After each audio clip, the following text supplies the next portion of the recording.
14 au 16 octobre 2020 à Sékou, l'un des arrondissements de la commune d'Alada, l'ONG Partners for Development à travers le projet PANEX, Pineapple Processing for Export, en français Transformation de l'ananas pour l'exportation, a organisé une formation des formateurs sur l'usage du motoculteur dans les exploitations agricoles de production d'ananas. Toutes les communes bénéficiaires du projet PANEX, à savoir les communes de Zé, d'Abomey-Calavi, d'Alada, du Tori et de Tofo, se sont fait représenter par des producteurs relais.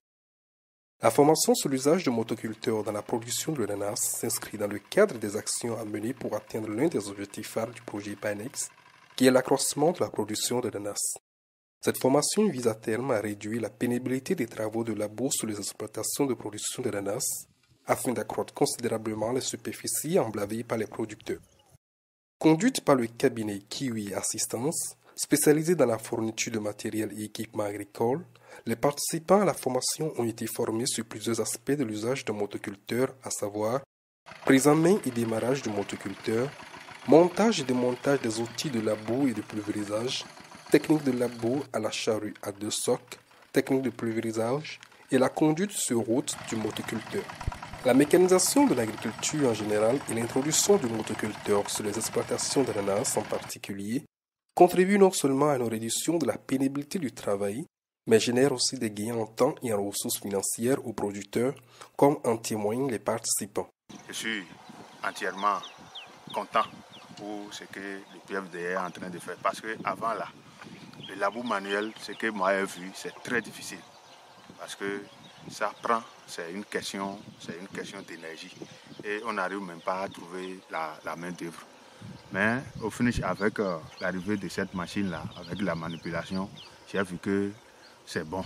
Et peut-être dans une journée-là, il faut embraver un état de labour.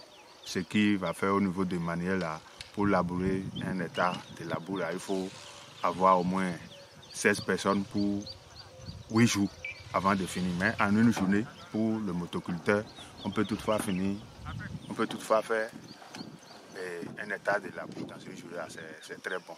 Si les participants à la formation ont reconnu le bien fondé et l'utilité du motoculteur dans le travail de production de l'ananas, ils estiment qu'un motoculteur pour la seule commune d'Alada ne pourra satisfaire à la grande demande de tous les producteurs. Ils exhortent donc les responsables du projet PANEX à doter chaque commune de plus de motoculteurs. Les recommandements que moi je fais au niveau du PFD, il faut diversifier. Il faut que cette machine-là ne soit pas la seule. L'autre, il peut toutefois nous aider encore à trouver l'autre. Parce que vous savez, dans notre comment on appelle, département, au niveau du département de l'Atlantique, là, c'est 6 communes probablement qui font Alana. Donc la seule machine-là ne peut pas couvrir toute la zone, toutes les communes. Donc ce que je voudrais dire par là, c'est que PFD, avec ce qu'il est en train de faire depuis 2016 sur le terrain, s'il peut toutefois nous trouver encore d'autres machines là, ça serait bien. Bon, merci beaucoup. Le RIPAB, le réseau des producteurs d'ananas du Bénin, représenté par son trésorier, promet de faire un bon usage de cet équipement agricole après avoir appelé le soutien dont ses membres, les producteurs d'ananas, bénéficient du projet PANEX depuis sa mise en œuvre et exhorte les responsables du projet à continuer à les soutenir.